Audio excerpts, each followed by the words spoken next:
En principe, lorsque l'on te dit création de contenu, tu penses directement au fait qu'il faut te montrer, qu'il faut une caméra. Eh bien aujourd'hui, dans cette vidéo, je vais te montrer comment l'outil d'intelligence artificielle peut produire des vidéos de manière 100% automatisée. Le but est ici de réussir à produire ce type de contenu, mais sans jamais avoir à montrer son visage. Et donc d'ici 10 minutes, tu seras capable de produire ce même type de contenu avec des outils 100% gratuits. Laisse-moi juste te rappeler que sur YouTube, lorsque tu génères des vues, eh bien tu génères également des revenus qui te sont payés directement par la plateforme. Et je te propose donc d'aller voir quelques chaînes qui proposent exactement ce type de contenu et qui génèrent des dizaines de millions de vues. On a par exemple Planet of AI qui ici a généré 12 millions, 10 millions, 7 millions, 6 millions.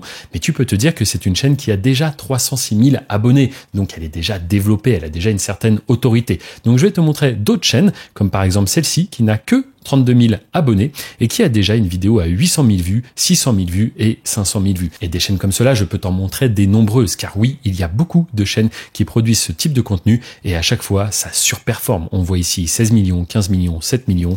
Allez, encore une ou deux pour le plaisir, 45 000 abonnés. On a du 3 millions de vues, 1 million de vues, 800 000 vues. Et enfin, ici, cette chaîne qui a donc, pareil, fait 2 millions. 1 million, 1 million, bref, tu le comprends, le potentiel est ici énorme et voici précisément la vidéo qu'on va apprendre à réaliser aujourd'hui. Maintenant que la présentation est faite et que tu as compris le plein potentiel de ce contenu, eh bien je te propose que l'on attaque dès maintenant la création.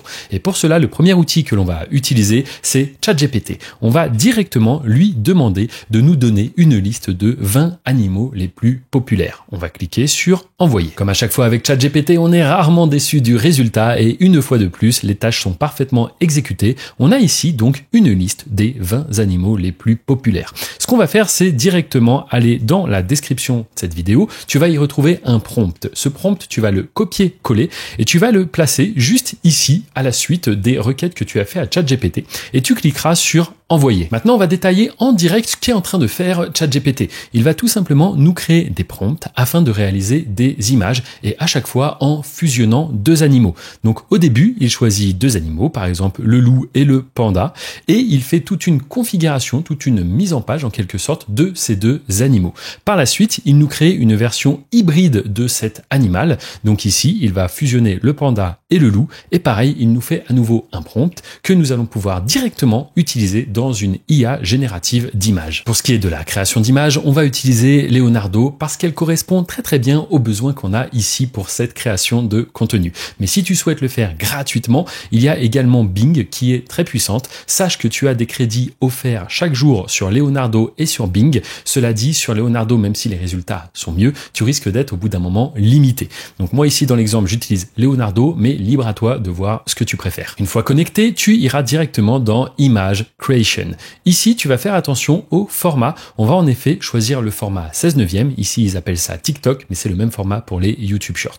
Une fois le format sélectionné, eh bien, on va simplement en haut coller le prompt que nous a fait ChatGPT et on va cliquer sur générer. Après quelques secondes, notre rendu est enfin disponible et en effet, c'est plutôt pas mal. Quand on clique dessus, on se rend compte un petit peu de la qualité. Franchement, pour le temps que ça a pris, c'est vraiment top. Et ce qu'on peut faire, c'est directement télécharger l'image en cliquant sur ce bouton. Maintenant, on perd pas de temps, on retourne dans ChatGPT et on va prendre cette fois-ci le deuxième prompt. Tu l'as compris, ici ça va être la création de l'image où les animaux sont fusionnés. On va donc copier ce prompt, on revient directement ici dans Leonardo en haut, on remplace, on met le nouveau prompt et on lance à nouveau la génération d'images. Et voici le rendu que l'on obtient et clairement c'est un grand oui, c'est totalement validé, la qualité est vraiment top. Donc ce qu'on fait, c'est qu'on télécharge également cette image et maintenant on va industrialiser un petit peu plus le processus. Pour ce faire, on retourne donc dans ChatGPT et cette fois-ci, on va lui demander directement, refais la même chose avec les animaux suivants, toujours en anglais. Et là, j'ai choisi plusieurs animaux où je me disais que la composition pourrait être intéressante. On envoie tout simplement. Et là, c'est parti, on va avoir nos prompts qui vont apparaître juste en dessous. Ce qu'on va faire, c'est qu'on va répéter les étapes qu'on vient tout juste de faire. Et ensuite, on n'aura plus qu'à assembler tout ça dans un petit logiciel de montage et tu te rends compte que le processus est vraiment très simple. Et après un très court instant, voici les résultats que j'ai obtenus directement grâce au prompt généré par ChatGPT.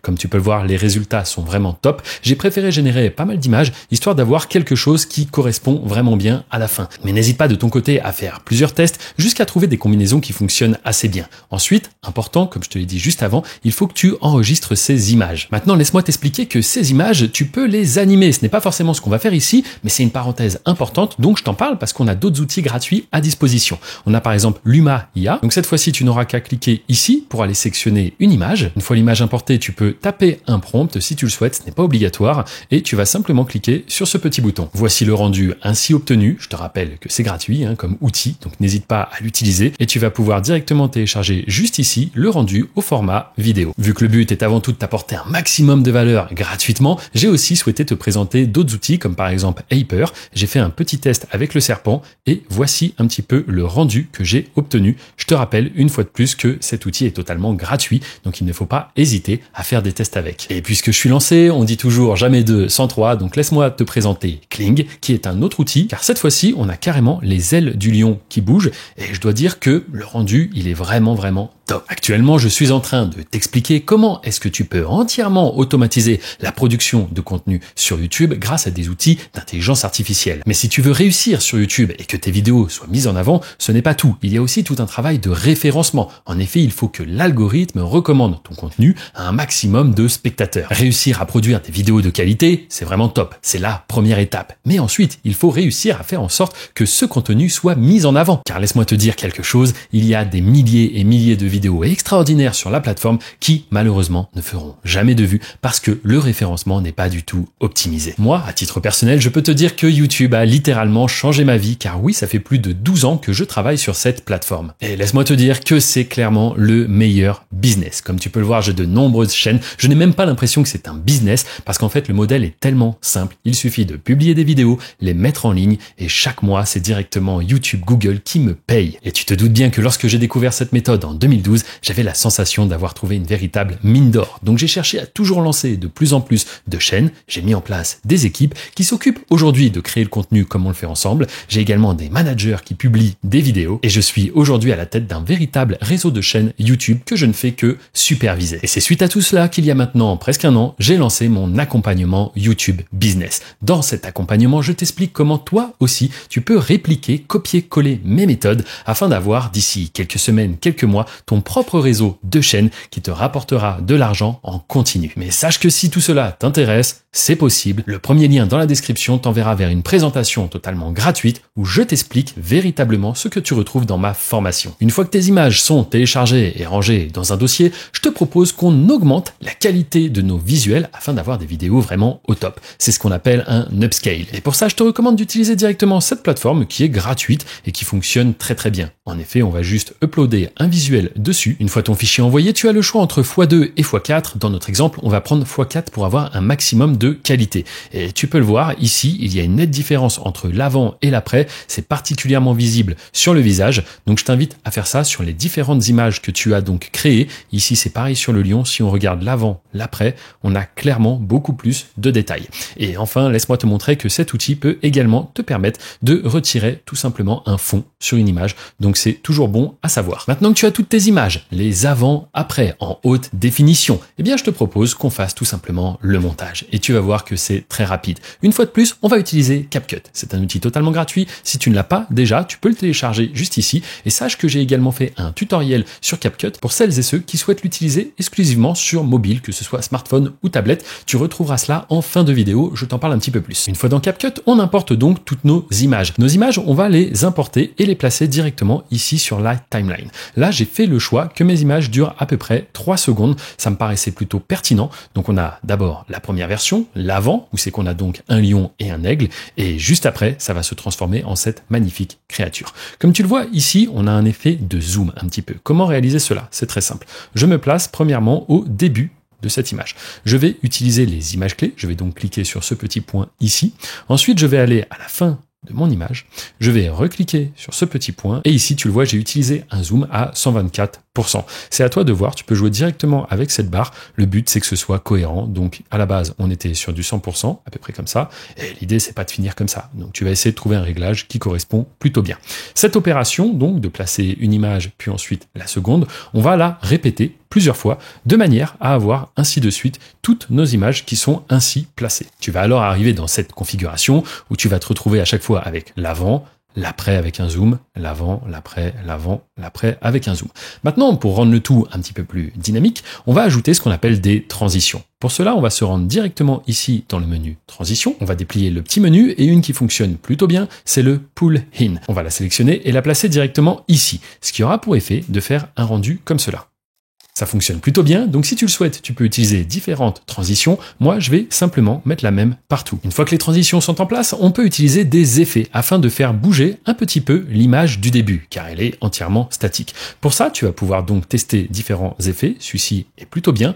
On va donc l'appliquer directement sur notre première image et en cliquant simplement dessus, tu as à droite tous les paramètres, que ce soit la vitesse, mais également la taille et le mouvement. Donc tu vas pouvoir jouer avec ces différents paramètres et voici un petit peu ce que ça donne de mon côté. Hop, je te montre. Une fois de plus, je trouve que le rendu est totalement correct. Donc ce que je vais faire, c'est que je vais l'appliquer, hop, directement sur l'ensemble de mes images. Sur l'image hybride, je vais même mettre un autre effet qui donne un petit côté brillant comme cela au moment de la révélation. Tu vois, c'est un petit peu flou et franchement, ça rend vraiment bien. Donc c'est pareil, j'ai appliqué cet effet directement à chaque fois qu'on a un animal hybride qui apparaît et je t'invite à en faire autant parce que le rendu, ma foi, est clairement cool. Sur CapCut, ce qui est vraiment bien aussi, c'est que tu peux mettre plusieurs effets. Donc on va par exemple ici rajouter un autre effet juste sur le côté hybride et regarde, on a un petit hologramme un petit peu qui rend vraiment sympa. Si je te montre sur les différents rendus ce que ça donne, ça fait vraiment un petit reveal. On a presque l'impression que ce sont comme les cartes Pokémon un petit peu rares avec un hologramme qui brille directement dessus. Enfin, un autre effet que tu peux appliquer pour donner un côté cool, c'est tout simplement cet effet qui rajoute des flammes.